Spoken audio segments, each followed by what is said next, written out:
Hey, what's going on everybody? It's the Joe Show again, bringing you guys another workout routine. This time it's chest and back day, okay? This is one of my favorite splits to do because it's two antagonistic muscle groups that have opposing motions but work together. So you really can't go wrong starting off a back workout with pull-ups. Typically it's harder for a lot of people, which is why a lot of people tend to avoid them. I like to go ahead and just get them out of the way and get my back and my lats completely warmed up before the rest of my workout.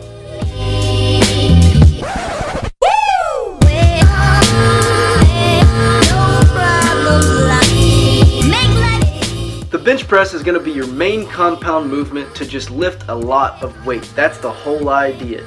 You really need to focus on doing the most amount of weight you can do for like 5 reps, okay? Any more than that and you're really going for hypertrophy and you're not going to be able to do as much weight.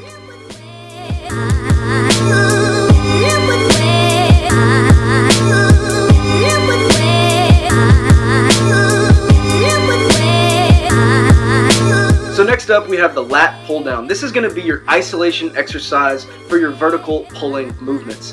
You can use a lot of different grips. Right here I'm using a wide grip, and the wide grip is typically what's going to give you that V taper or a very wide appearance at the top of your back.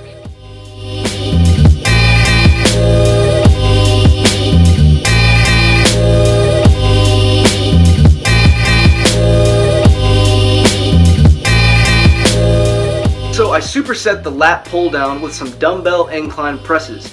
The incline is typically something I like to do at anything but a 45-degree angle, since the barbell incline bench is already at a 45-degree, so I want to always train at angles that I'm not already training.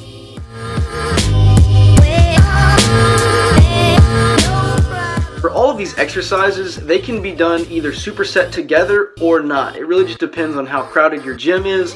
I like to do it because it kind of keeps the pump in the same area of your upper body.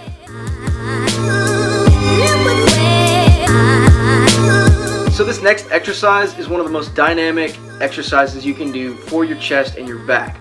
It actually works both of them together at the same time. Typically when I do it on a flat bench like shown here, I feel it all the way in my lats. When I do it on a decline, I tend to feel it more in my chest, but specifically my lower chest. The key with this movement is to inhale as deep as you possibly can on your way down. While you're doing this, you want to drop your hips below the level of the bench. This is going to expand the size of your rib cage and also your chest cavity. This also stretches your chest in a vertical motion, whereas most of your presses and your flies stretch your chest in a horizontal motion. This is also the exercise that's going to give you those wings out on the side.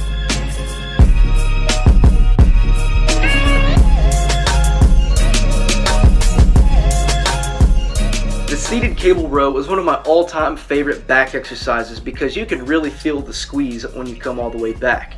Right here I'm using a close grip attachment. Another good thing about the seated row is that you can attach many different types of attachments to really isolate and work on the areas that you would like to improve.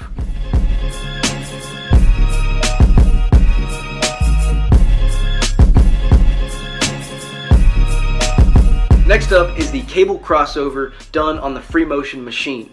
This particular exercise is famous for its ability to get the peak contraction right in the middle of your chest, as you can bring your hands past the midline, making your hands cross over, which is something you can't normally do with a bench press or your typical flying motion.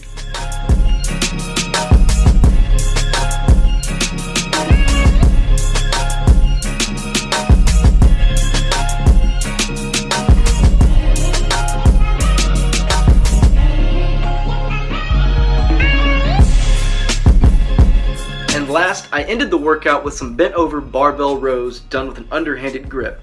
Changing up the grip is just going to target the different areas of your back. One other thing about barbell rows is that it is going to build some thickness in your back.